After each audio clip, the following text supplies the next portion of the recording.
Hello everyone and welcome back to Java Forever course. Currently we are learning quotient and remainder, and in this chapter we are going to dig into details of where to apply this concept. If you remember in the previous classes, in one of the previous class, I talked about how to find quotient and remainder. A quick recap is, let's take a number 10 over 3. If we divide 10 by 3, we are going to write 3 1 over 3, and this is what we refer as mixed number in math, in which this one is quotient and 1 is remainder. Now in order to find quotient and remainder in Java, to find quotient we say 10 over 3 like this, and to find remainder we say 10 modulus 3. This will give you 1. Now the concept is very easy. The key is to use this to solve some of the problems. In fact, in Java or any programming language for that matter, you will find that certain problems can be solved only using quotient or remainder. Let's take this example of finding whether a number is even or odd. How do we do that? I'm not going to write the code, but I want to show you with an example. Let's take number 5.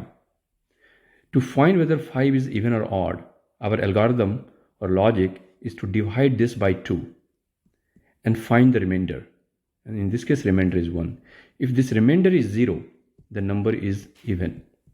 If remainder is 1, number is odd. As you can see, you will be able to find a number even or odd only by finding a remainder. Take another example, like counting number of digits in a given number.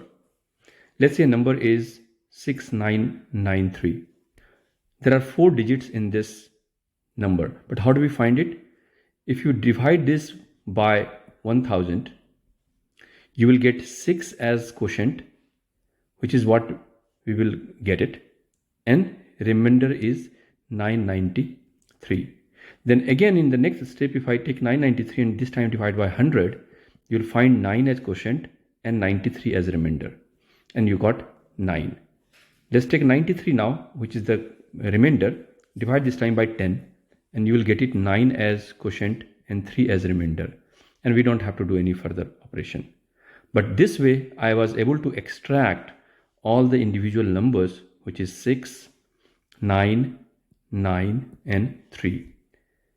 I can count these, or I can add all these numbers if the problem statement says find the sum of all individual digits in a given number.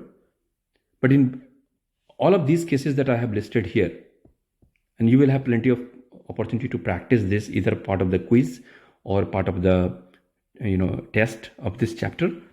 But go ahead and learn to apply the concept of quotient and remainder in real scenarios. With that, that's it in today's class. I'll see you guys in the next week, but definitely practice, because practice is the only way to learn coding.